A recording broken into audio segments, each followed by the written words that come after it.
Okay. Hello, dear Leslie. Leslie Neeps, how are you today? I'm great. How are you doing? Very good, very good. Lovely to see you. Yes, me too. I say hello to you from Mexico. I know you are in San Francisco, and we welcome you from the ISCA board for this interview today so you can share it with the members of ISCA Mhm. about your workshop. So, I want to name your workshop, which is called Money, Inequality, Justice, and Personal Financial Wellness. Your Yes, it's a workshop, mouthful. yes, yes. Your workshop will take place on Thursday, April 15th, 2021, from 18 to 20 hours, 6 to 8 p.m. Central European Time. Right. So every member might have to look for their specific time schedule to locate your workshop. But we are so happy for your offering, Leslie. Yeah, I'm looking forward to it. Yes. So, would you like to share with us what do you intend to develop and share with the community through your workshop? Yeah, thank you. I think that title kind of tips my hand a little bit. I was trying to include a bunch of stuff that we don't always include when we take on this topic.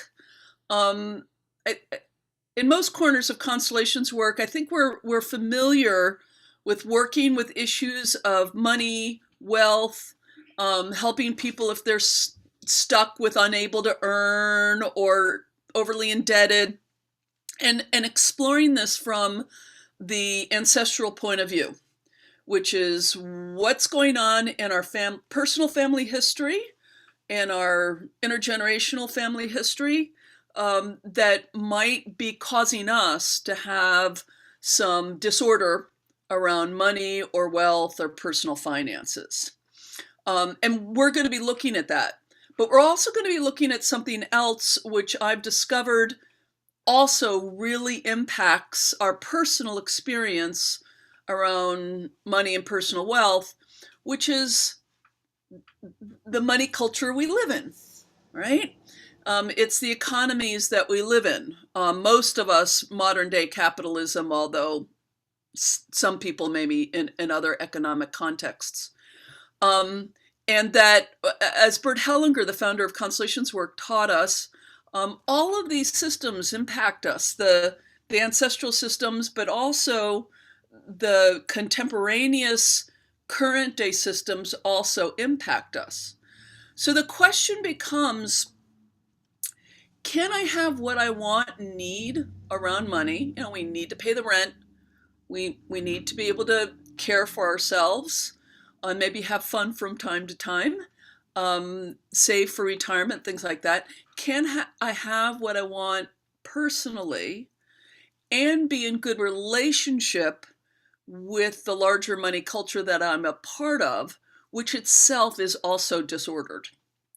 Our larger economies with its inequalities, and how do we find a good place for ourselves, um, taking into account what we've inherited emotionally from our ancestors and our lineages, um, and be in good relationship with the larger economic world that we're all a part of. And that's what this exploration is going to be about. There's going to be a lot of looking at our ancestral histories, uh, looking at the larger culture that we belong to, but also really importantly, taking some time to ask the questions: what are my values around money? What's important to me about money? And once I've clarified that, how can I move towards making choices that support those values? So that's sort of the first sort of framework in what I'm going to try and wrestle with us in and help us out with in the 2 hours. Great, Leslie. And quoting a little bit of your words previously, you mentioned in this systemic perspective, um, how is our relationship with money? Is it out of real choice or out of entanglement? Would you Right. like to speak about that? Yeah, yeah. Money is a powerful symbol, isn't it? Right? Yes, definitely. Um, it just catches all kinds of things. Yeah. Mhm. So if we have, say, complicated relationships with our parents, there's a good chance that's going to get projected onto money. Right? If we have complicated relationships with our ancestors, or they had great suffering around wealth or poverty, or they themselves were perpetrators, or there were inequalities or great losses, that can get projected onto money. Our need for love and meaning and well-being can get projected onto money. And then, of course, the values we have about the kind of communities we want to live in, socially just communities that we long for. How is money all wrapped up in that? I wouldn't imagine unraveling all of that in 2 hours. But there are all these different ways in which, as a result of all this, it's hard to have what we might call a clean relationship with money because it's carrying all these other meanings. And if we can sort of deal with those meanings separately, then maybe we can just start making strong choices about what we want with money Yes, in alignment with our personal values about that. yes, yes, right. So maybe I guess it all begins with getting to know the system where we are standing in, Yeah. because I imagine in different cultures, different economies, the system plays out differently. Hmm. Right. Although we are in different systems, we can still find our value and our choice, right? Right. Yeah. Well, as much, I always like to put at the end of these things, enough. Ah, Enough. We're all embedded in things that are larger than us. And that's a big part of Constellation's work is when we acknowledge, this is bigger than me, mhm. right? Capitalism is bigger than me, or authoritarianism, if that's the kind of system you're dealing with, is bigger than me. Um, and being able to find a way to sort of bow to that and acknowledge that, and then from that place make the choices we can in a really empowered kind of a way. Um, and we're always embedded in multiple systems. So there's the family systems and the economic systems, our religious systems, our racial and ethnic systems, our gender systems. There's all kinds of belongings. We've got a bunch of belongings, and all of those are impacting us.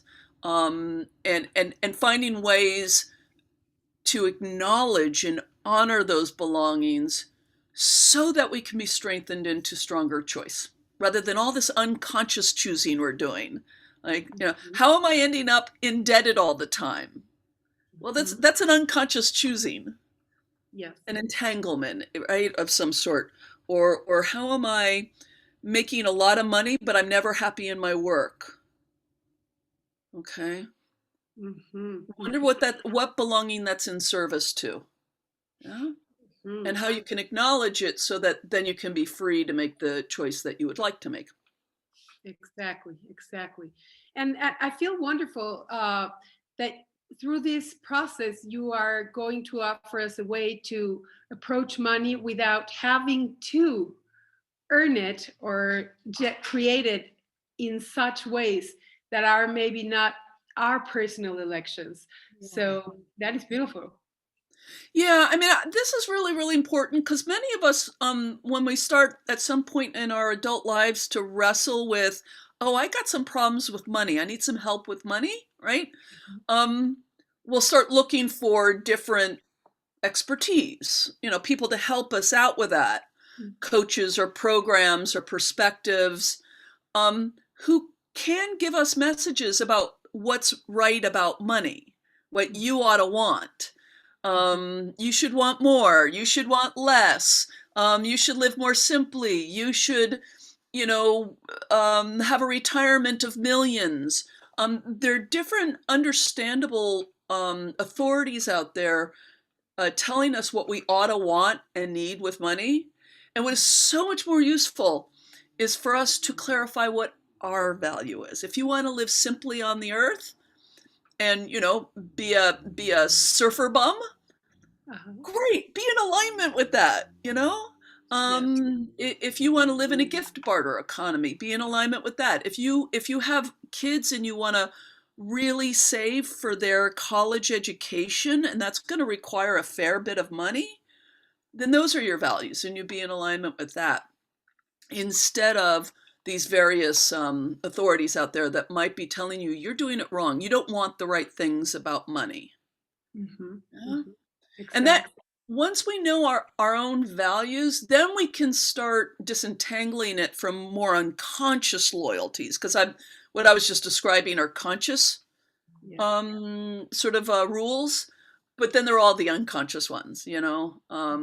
I can never really be successful because my ancestors were all poor and barely got by. Mm-hmm. Right? That's a more unconscious kind of a loyalty. We want to clarify the conscious values as well as the unconscious um, uh, systemic influences. Uh, Yes. so we can get more and more enough, and again the word enough, towards choice, choice Yes. about this stuff. Yes, exactly. Loyalties also have beliefs that belong to the different systems, and we have to start, how to say, taking out piece by piece and reviewing the whole. Right? Right, right, and just we keep bowing to these things that are part of the reason why we're here at all, Hmm. right? Our ancestors or larger economic systems. This is part of what brought us to be here, but which we may not want to follow um, those patterns or those ways of living in the world. So how do we bow to that without being in resistance, without being, in a kind of uh, rebelliousness that just uses up a lot of energy and doesn't direct us where we want to go. Yes. Which Yes. may be some different values. Yes. Also, right now, as I listen to you, some images started to come in terms of those who died early, those destinies of those in the family who died early or had difficult destinies or were left behind or forgotten, and how much all of those excluded or forgotten people have an impact unconsciously in this creation of money. Oh gosh, yes. Yeah, yeah, yeah.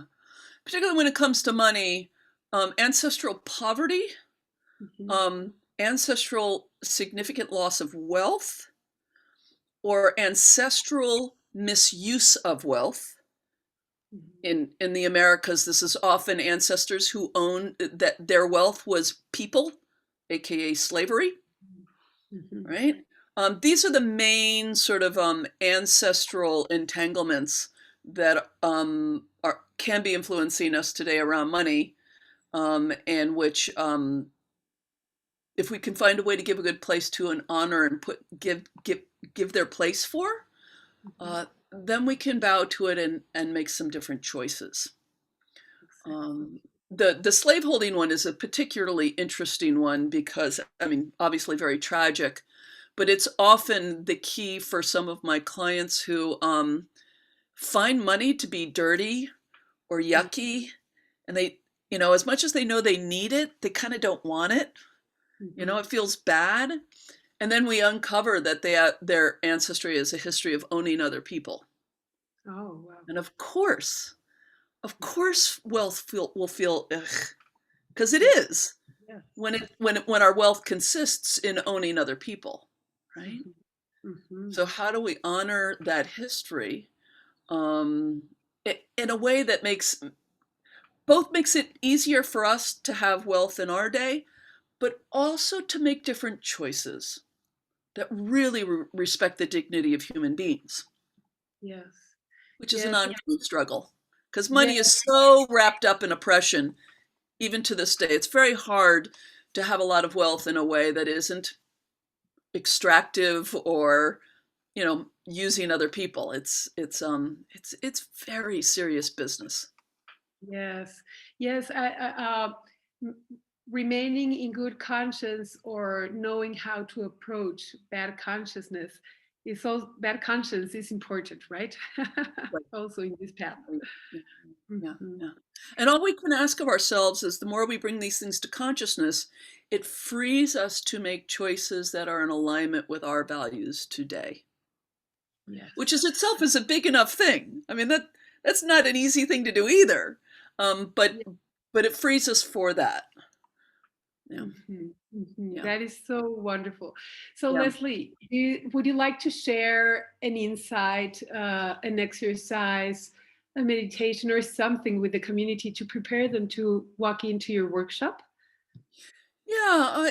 Not exactly an exercise, but if you're listening right now, I just invite you to take a moment, maybe come to your heart,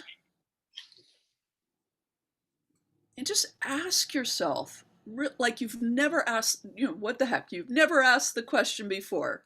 Pretend like you've never asked this question before. What's important to me and my values around money and wealth? As if no one had ever told me the right way to think about this.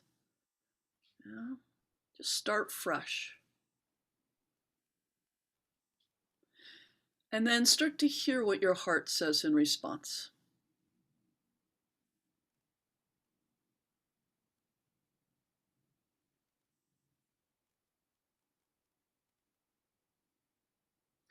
Some of you may end up focusing in on ways that you want to have and use wealth. Some of you may start to focus in on longings you have about the world and equality and wishing things were different about that. Or it might be, I just wish I didn't have to worry about paying the rent every month, right? Whatever shows up, just really honor that.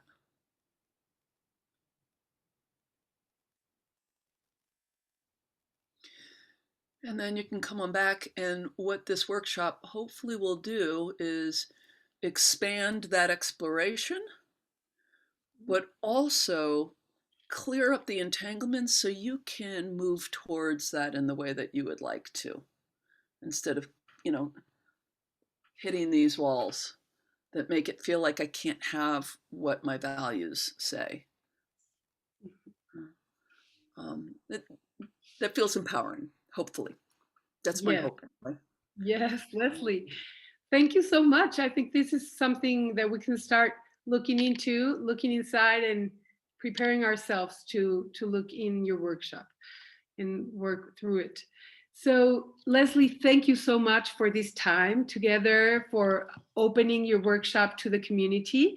And I want to invite all the community to visit our website, isca2021.com. You will find there all the presenters, all the time schedule, videos, a link for registration, and everything you might need to take in account to be available for our workshop, which will take place April 14th to April 21st. Okay, so see you then. Yeah, I'm excited to attend these workshops with people I love and people I haven't met before and I don't know their work. So I really hope people come. I think it's an awfully good deal for the amount of workshops that you get. And I don't think anyone will leave disappointed. I don't It'll be know great to for see you there. sure. They will leave with a full basket. Thank you, Leslie. Thank you. Okay, so we'll say goodbye for today. Bye bye. Thank you. Bye bye.